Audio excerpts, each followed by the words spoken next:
welcome to today's episode of Shrink for the Shag Guy. I'm your host, Dr. Aziz, and today I want to talk with you about becoming more confident, less nice, more boldly yourself. Now, that's not a brand new theme for this show, but today I want to ask you a few direct, key, possibly hard-hitting questions that will actually serve you. They might make you uncomfortable in the moment, but they're going to serve you to become this more bold, free version of you. So I'm very excited about today's episode. I think it's really going to serve you. If this is not your first episode and you've been listening to any number of these episodes and benefiting, then I'm going to have a request for you. Don't worry. It's not going to cost you anything. These episodes are absolutely free, and that's actually part of the point. I have a larger mission, which is called Operation Mass Liberation. And the goal there is to help free as many people who are stuck in some place of social anxiety, shyness, niceness, to become more boldly themselves. And this show is a part of that. And the best way you could support this show, if you're liking it, is to write a check for $999 and send it to is to go to iTunes or Apple Podcasts, I believe it's called now, and give this show a review. Because the way that benefits me is twofold. One, it helps more people find the show. And two, when I go out there to interview guests or try to draw people to the show, which helps increase the profile of the show, gets you great material and new insights, and helps broaden the reach. If someone sees that the show has a lot of reviews, it makes it more credible. So that would really support me in supporting as many people as possible. So if you've not done that, please take a few minutes to do that sometime today. Thank you. You are awesome. Now, back to being more boldly and freely yourself, right? That's what you're here for, to become more confident, to be more you. So the question that I'm going to keep coming back to in this episode, which your answer might change over the course of this episode. Like the first answer you give me might be different than 10 minutes later. But the question is basically this.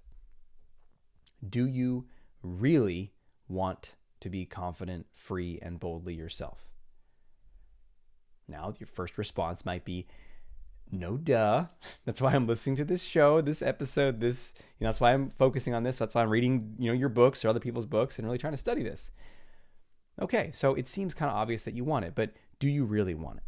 Do you really want it? Because we say we want things all over the place, but we don't actually want to do what it takes to create that. Yeah, I want a successful business. Sure, that sounds great. If someone said, hey, do you want blank? And we focus on the blank, not the what it takes to acquire, achieve, grow into, cultivate, build the blank. We'll say, sure. Hey, do you want a nice mansion? Sure. Do you want a bunch of money? Sure. Do you want a ton of confidence? Sure. You want to live forever? Why not? Throw it in.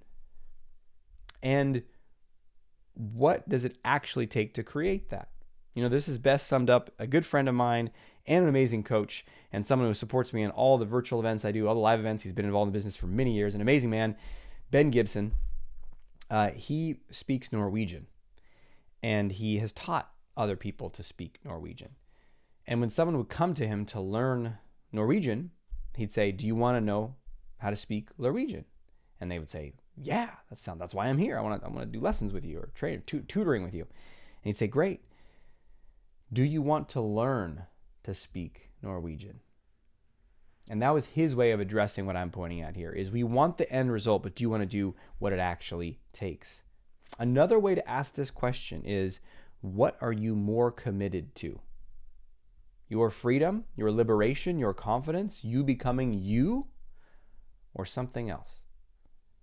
And you might, again, on a conscious level, initially think, well, no, that's the most important thing to me. But is it really? There are many people I talk to. There's a spectrum of who I talk to. There are some people that are interested in learning about this kind of from an intellectual or academic perspective. There's people that want to interview me just because it's interesting to them or for their audience. There's people who really want to learn and grow. There's people who want to discover more about themselves. They're kind of psychologically minded and interested. I don't think any of those people are likely to have a radical change. I'm not going to say never, but it's because something is missing. And then there's people that I talk to who say, I gotta do something here. I gotta make this change. And then all of a sudden my ears start to perk up. I say, tell me more. And they say, well, geez, I can't, I'm stuck in this way. It's so frustrating. And they're suffering. And now my head's nodded. I'm like, yeah. And then I go even further with them. I say, so what do you think will happen if you don't make this change? What are you going to miss out on in your life? And that's not me being a jerk. That's me serving people, because there was many years in my life where I was too nice to ask those kind of questions. And now I do just straight up, because I want them to suffer. I want them to feel that pain, because we can live in effing denial for so long.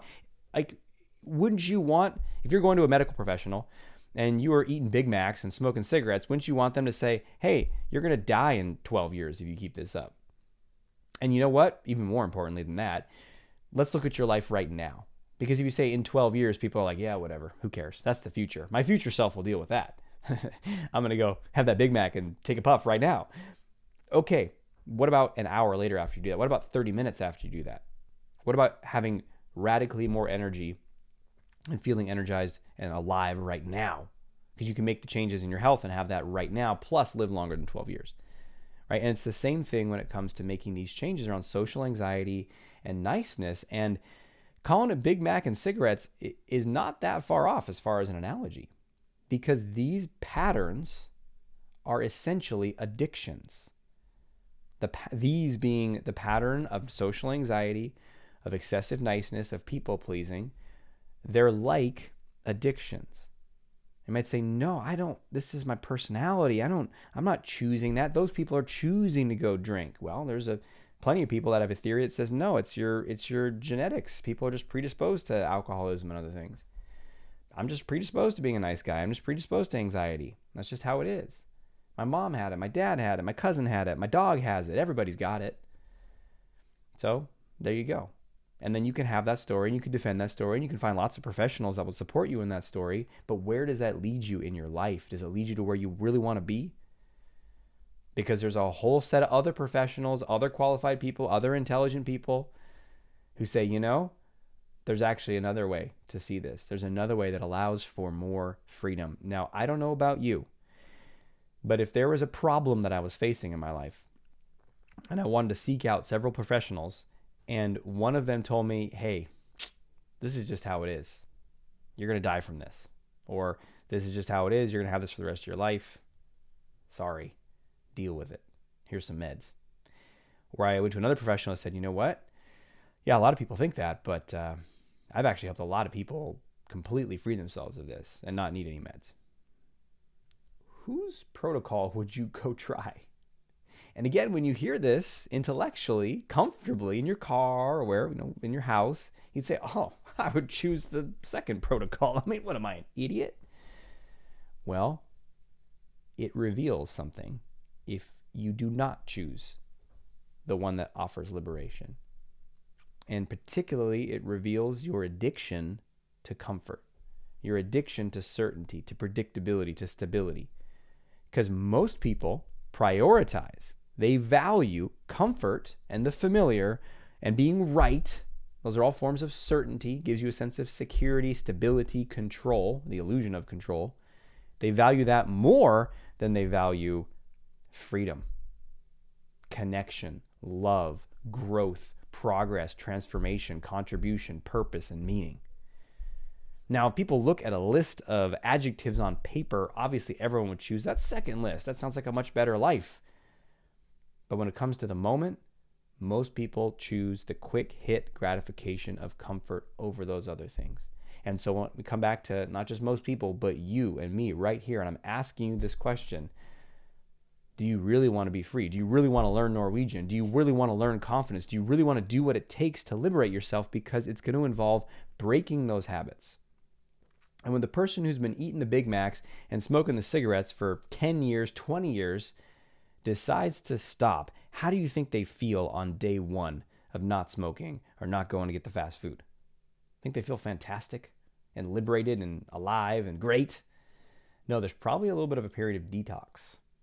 And they're probably going to feel uncomfortable, unregulated, destabilized, anxious. They're just going to have all kinds of emotions moving through them.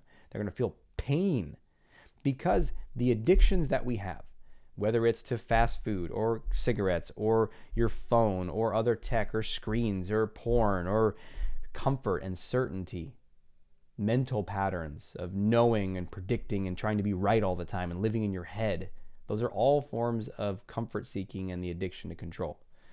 All of those addictions serve one universal function: to try to not feel pain. That's what addiction is I'm going to use this pattern, behavior, substance to not feel pain, to turn down or turn off my pain. I'll never forget, there's a guy named Vic who worked in a rehab center, and that's where I worked for a year, and they helped homeless veterans who are addicted to drugs live there and then, get clean and then restart their lives. And Vic was one of the counselors there, who's an addiction counselor, who was a vet himself, who'd gone through the program many years ago, super successful at it, and ended up dedicating his career and life to helping other guys and gals break free from addiction. So amazing guy. But I remember I was talking to him one day over lunch, and he was telling me about when he first got into heroin, because he'd done some other drugs like drinking, and nothing had hooked him yet. But he was not living the greatest life, but he was doing okay. And then he was overwhelmed by his problems, money problems, relationship problems, family problems. And he said, I never forget that first day that someone gave me heroin and I took it. And he said, for the first time, everything just stopped. All the pain. And he said, I thought it was just the pain of my girlfriend problems and my family problems and my money problems. He realized I'd been in pain my whole life. And for the first time, there was a peace where that was just turned off for 2, 3, 4 hours. And he said, I was hooked. I just kept going back. Now, of course, if you ever talk to anyone who's addicted to these substances, ever watched your own cycles of addiction, ever watched a movie about addiction, you see that at first it turns off all the pain, but then it creates what? Yeah, more pain, a lot more pain, just endless, exponentially more pain. And so when we stop these substances, these patterns, these habits, these addictions, there's some pain waiting for you. And look, this might not be your get rich quick scheme, get confidence quick scheme. Hey, I'm going to tell you one thing and you do this, whiz bango, no pain, no discomfort, you're free forever. But there is no magic bullet. And I'll tell you this throughout this show and through any of my materials. Look, confidence is an inside job. It's a skill. It's a muscle. You got to build it. And anyone that tells you can get fit, quick and easy with no effort, it's a lie. It's a marketing ploy. Anyone tells you can get confidence quick and easy with no effort, it's a lie. You got to build this. It's a muscle. That's why the main way I work with people is a year-long program. And sometimes people stay for 2. It's a training program. It's a gym. Because that's the only real way to build confidence. Because what's going to happen is, if you say, you know what, I'm going to be less nice. You might have done this. This happens all the time. People read my book, not nice, and they're like, yeah, I'm fired up. It's going to be real. I'm going to go tell my brother like it is, or whatever. And they start to do it, and they don't necessarily feel great. They feel scared. They feel anxious. They feel overwhelmed. They feel bad. They feel like they're breaking some cardinal sin by speaking up for themselves or taking care of themselves or saying no to somebody, God forbid. And there's this confusion that can result from that. Wait a minute, I thought this was supposed to feel good. Well, yeah, eventually. And the results are good for your life over time. But initially, it's going to put you into contact with a couple things that you've been running from your whole life. And some of those things are, you can't control what other people think of you. And you've been trying to control. That's one of the biggest control addictions I see in social anxiety niceness, is you are hooked on controlling other people. You might not see, nice people are not controlling. We're not control freaks. We're not yelling at people and telling them what to do and bossing them around. Not that kind of control freak, because that wouldn't be nice. No. I'm demeaning. I'm flexible. I'm submissive. I'm friendly. I'm accommodating. So I'm nice. I don't do that. My control is a lot more subtle. What I'm going to do is I'm going to be really warm and jovial, and I'm going to laugh and smile more than I normally do to get you to like me so that you'll keep working with me, or that you'll hire me, or that you'll sleep with me. At least that's the plan. The last one just generally doesn't work for guys listening. If you're going to be super nice and hope that she'll sleep with you, it's not going to work. I never say never, but man, I played that strategy for a long time, and it was largely unsuccessful. So, but still, that's the attempt, right? The attempt is to control. The social anxiety version of that is, well, I'm just not going to go talk to you. And then I'm going to control that you don't dislike me because I didn't go talk to you, so you have nothing to dislike. Sucker. Right? But none of these work. They don't actually work, but you're attempting to control. You're addicted to the control. It doesn't mean you get it. That's like someone who's really addicted to a substance is trying to get the pleasure, but they're not going to get the pleasure. It starts to go away after a while. So they don't really work. And yet when you decide, I'm going to be more real, you decide I'm going to start taking more risks, you decide I'm going to start taking more bold action in your life, you're going to have to face the fact that you don't have control, and it's going to feel uncomfortable. There's uncomfortable emotion with that. And at the root of it, the discomfort is there's no armor between me and life. Because that's another way to think about social anxiety and niceness. It's this armor between you and life. It's the defended life. And when you start to take real risk, real action, really get out of your head and into your mind, you start to connect with life and those around you. And you realize that you're not armored. You're soft and gushy, and you're connected to everything, and you're going to love, and then you're going to lose, and it's going to hurt when you lose. But what else are you going to do? Live in your room? Be a rock? Be an island? Avoid all connection? Have a moat between you and walls and steel and spikes and archers and all these defenses to protect you from others and from life? Well, how long have you been doing that? And how's that working for you? So when I ask you, are you really ready to do what it takes? Then ask yourself, are you willing to be uncomfortable? Are you willing to go into the fire? Are you willing to face the challenge, willing to face the pain, willing to face the discomfort? And this is the question that I ask people before I start to work with them.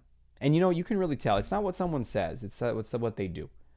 So someone's like, yeah, totally ready.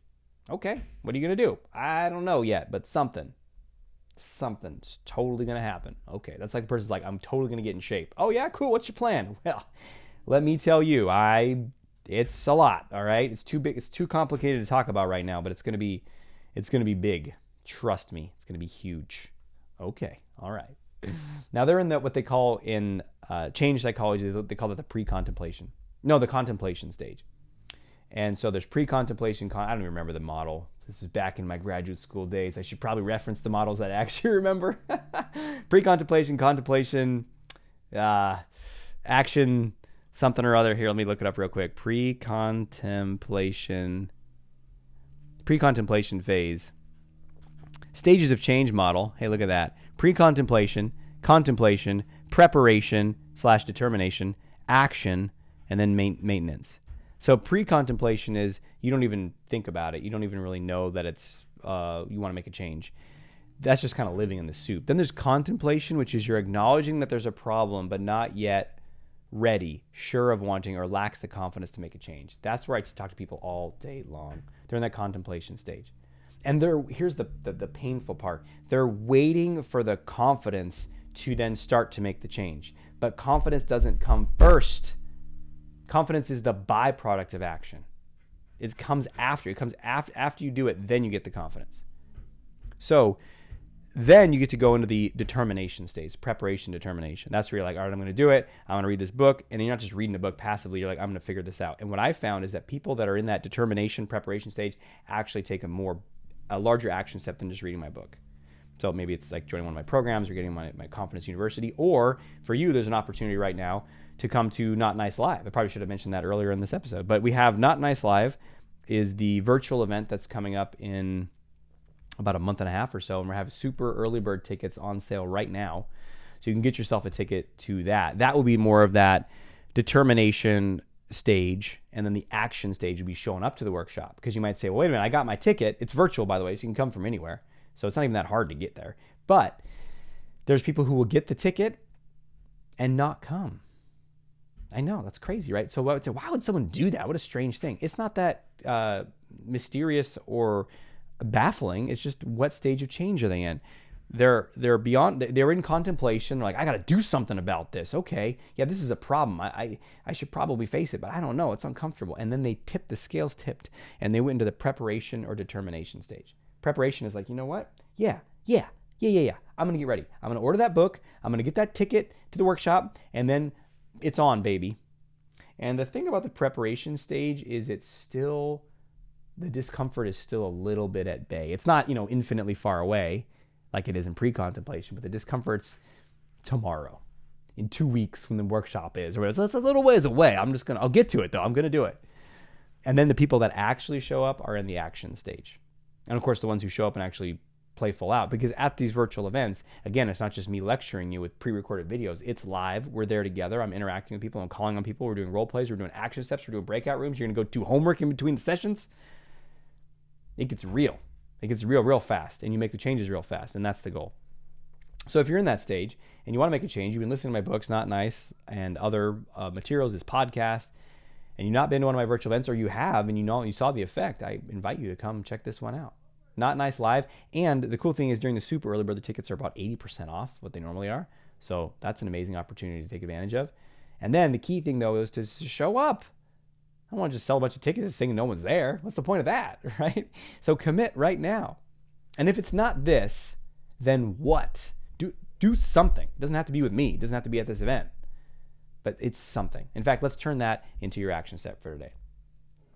So your action step for today is going to be to pick an action and go do it. Now, how is that different than any other action step? But it's because when you're doing it, you're showing yourself, I'm ready to do this.